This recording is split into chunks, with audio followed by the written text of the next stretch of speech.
Friends, मैंने आपको बताया था कि जब भी कोई नया साझेदार फर्म में प्रवेश करता है तो उसके प्रवेश करने पर जो पुराने साझेदार होते हैं उनके लाभ के हिस्से में कमी आती है, अर्थात वह अपने लाभ का हिस्सा नए साझेदार के पक्ष में त्याग करते हैं और उस त्याग के बदले में जो नया साझेदार है एक राशि गुडविल या प्रीमियम के रूप में लाता है और जो पुराने साझेदार होते हैं वो राशि उनको सेक्रीफाइसिंग अर्थात जो जो जिस अनुपात में उन्होंने त्याग किया अपने लाभ का उसी अनुपात में उनको वो राशि दी जाती है। जो ओल्ड पार्टनर्स होते हैं जिन्होंने सेक्रीफाइस किया उनको नया साझेदार गुडविल की राशि लाता है और वो सेक्रीफाइसिंग रेशो में उनको बांटी जाती है।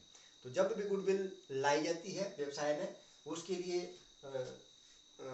दो तरह से देखा जाता है। जब नगद में लाता है, जब नया साझेदार फर्म में प्रवेश करता है और ख्याति की राशि या गुडविल की राशि या प्रीमियम की राशि नगद में लाता है, और कई बार जो है अगर लाने में असमर्थ है उसके लिए जर्नल एंट्रीज अलग होती है। तो आज मैं करवाऊंगा what is the accounting treatment for goodwill या what is the how to record the goodwill. अभी तक आपने गुडविल को कैलकुलेट करने की विधियां पढ़ी, अब आएगा किस तरह से इनका लेखा किया जाएगा। तो सबसे पहले when goodwill brought in cash by new partner, जब नया साझेदार फर्म में प्रवेश करता है अपने साथ ख्याति की राशि नगद में लाता है, ठीक है, तो इसको ख्याति या प्रीमियम गुडविल के नाम से जाना जाता है। जब भी नया साझेदार ख्याति की राशि नगद में लाता है तो उसके लिए हम तीन तरह से उसकी एडजस्टमेंट करते हैं, तीन तरह से उसकी अकाउंटिंग ट्रीटमेंट करते हैं। सबसे नंबर वन है when the amount of goodwill और प्रीमियम इज पेड प्राइवेटली, जब भी नया साझेदार फर्म में प्रवेश करता है और जो गुडविल की राशि है वह नगद में लाता है लेकिन वह व्यवसाय से बाहर ही उनको निजी रूप से जो ओल्ड पार्टनर है उनमें बांट दी जाती है, ठीक है। तो व्यवसाय के बाहर जब उनको बांट दी जाती है तो वो राशि व्यवसाय के अंदर नहीं आती है, इसलिए उसके लिए कोई जर्नल प्रविष्टि नहीं की जाती है। There will be no journal entry for recording the goodwill when the amount of goodwill is brought in and paid by new partner to old partners privately, निजी रूप से उनको बांट दी जाती है। दूसरा है when the goodwill or premium brought by new partner is retained in business, जब भी नया साझेदार प्रवेश करता है वो अपने साथ ख्याति की राशि नगद में लाता है और उस राशि को व्यवसाय में ही रहने दिया जाता है। रिटेन इन द बिजनेस का मतलब व्यवसाय में ही रहने दिया जाता है। तो उसके लिए जो राशि लाई जाती है उसकी एंट्री पड़ती है, ठीक है, और उसके बाद दूसरी एंट्री पड़ती है, मैं आपको बताऊंगा। पहली एंट्री पड़ती है नगद में लाने की। तो जब भी ख्याति की राशि व्यवसाय में लाता है तो आपको पता है कैश आता है, cash account debit to premium और गुडविल अकाउंट। ख्याति की राशि नगद में लाने के लिए cash account debit to premium और गुडविल अकाउंट, या प्रीमियम अकाउंट कहें तब भी एक ही बात है, गुडविल अकाउंट कहें तब भी एक बात, उसको क्रेडिट किया जाएगा। Being amount of partners brought in cash, being amount of goodwill brought in premium brought in cash, इसकी जल एंट्री पड़ती है। उसके बाद दूसरी जो एंट्री पड़ती है वो जो प्रीमियम की राशि है वो पुराने साझेदारों में उनकी सेक्रीफाइसिंग रेशो में बांटने की है।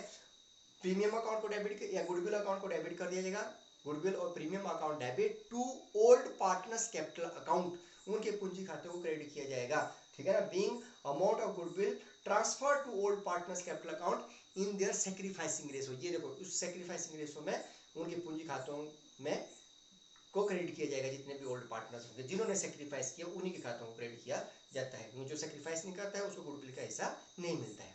तो दूसरी अकाउंटिंग ट्रीटमेंट इस तरह से करनी है आपने कि जब नया साझेदार प्रवेश करता है और ख्याति की राशि लाता है तो उसको व्यवसाय में रहने दिया जाता है। तीसरा है when the amount of goodwill और premium be drawn by the old partners, कई बार क्या होता है कि जो प्रीमियम की राशि नगद में लाया और व्यवसाय में रहने दी उनके पूंजी खाते में चली, उस राशि के जो पुराने साझेदार हैं वो निकाल लेते हैं, या पूरी पूरी राशि को निकालेंगे या उसका कोई हिस्सा पार्टली आंशिक रूप से उसको निकाल लेंगे। तो जब भी इस तरह से एडजस्टमेंट होती है तो उसके लिए पहली एंट्री तो वही पड़ेगी नगद में लाने की, उसके बाद उनके पूंजी खातों में ट्रांसफर करने की एंट्री वही पड़ेगी। तीसरी एंट्री जो पड़ती है निकालने की होती है, तो जब उनके पूंजी खातों में ट्रांसफर किए तो पूंजी खाते को क्रेडिट किया जाता है, लेकिन जब निकाले तो पूंजी खाते डेबिट हो जाएंगे, अर्थात old partners capital account debit हो जाएंगे। जो साझेदार निकालेंगे अपने उस प्रीमियम की राशि को तो उनके पूंजी खाते डेबिट हो जाएंगे, ठीक है। तो old partners capital account debit to cash निकालने के लिए, क्योंकि जब पैसा आया था गुडविल के रूप में तो कैश अकाउंट डेबिट हुआ और जो निकाल व्यवसाय से गया तो कैश को क्रेडिट कर दिया जाएगा। Being amount of premium be drawn by old partners whether fully और पार्टली, अगर पूरा राशि निकालते हैं तो पूरी राशि से, अगर पार्टली निकाला तो पार्टली राशि से उसको क्रेडिट किया जाएगा, आंशिक रूप से उसको क्रेडिट किया जितना पैसा उन्होंने निकाला। तो ये था कि जब भी नया सादा प्रवेश करता है तो अपने साथ ख्याति की राशि लाता है। तो इस तरह से आपने एडजस्टमेंट करनी है और उसके बाद इसका हम न्यूमेरिकल करेंगे। इससे रिलेटेड मैं आपको क्वेश्चन करवाऊंगा। Question number 22 of your book, P and S are partner sharing profit in the ratio 3:2। P और S दो पार्टनर है तो 3:2 में अंबानी को बांट रहे हैं। They agree to take T into partnership for 1/5 shares in the profit. ठीक है, 1/5 हिस्से के लिए T को तीसरे पार्टनर को प्रवेश दिया गया। विच T acquires equally from P and S, जो 1/5 हिस्सा है वो T ने P और S जो ओल्ड पार्टनर उनसे इक्वली बराबर रेशो में प्राप्त किया। T brings ₹1 lakh as capital and ₹50,000 as goodwill. Past necessary journal entries and ascertain new processing ratio। तो न्यू प्रोसेसिंग रेशो कैलकुलेट करना मैंने आपको पहले बताया जब नए साधार का हिस्सा दे रखा है, और साथ में ये बताया गया कि एक निश्चित अनुपात में उन्होंने प्राप्त किया तो इक्वली प्राप्त कर रहे थे। जो इक्वली सेक्रीफाइस किया दोनों पार्टनर P और S ने, तो वही उनकी सेक्रीफाइसिंग रेशो रहेगी। इसके लिए आपने पहले न्यू प्रोसेसिंग रेशो कैलकुलेट करनी है, उसको मैंने बताया आपको, और उसके बाद सेक्रीफाइसिंग रेशो का फार्मूला ये old ratio minus new ratio. Old ratio आपके पास दे रखी है, तो जब आप करेंगे तो जो इक्वली रेशो में उन्होंने अपना हिस्से को त्याग किया तो वही उनका सेक्रीफाइसिंग रेशो है। आपने कैलकुलेट जरूर करना है इस क्वेश्चन को, क्योंकि ये मैंने आपको पहले बताया था। अब आती है बात इसकी गुडविल की रिकॉर्डिंग की। तो सबसे पहले नगद में लाया 1 लाख रुपए पूंजी और 50,000 रुपए गुडविल या प्रीमियम के। तो सबसे पहले नगद में लाने के लिए कैश अकाउंट डेबिट 1,50,000 रुपए, तो गुडविल की राशि 50,000 और पूंजी के रूप में to T's capital account 1 lakh. ठीक है, तो 1,50,000 से एंट्री करनी है पहले। Being amount of premium and capital brought in cash by T, new partner जो लाया तो उसके लिए एंट्री वही पड़ती है, आपको पता है, cash account debit to capital to goodwill की बात है।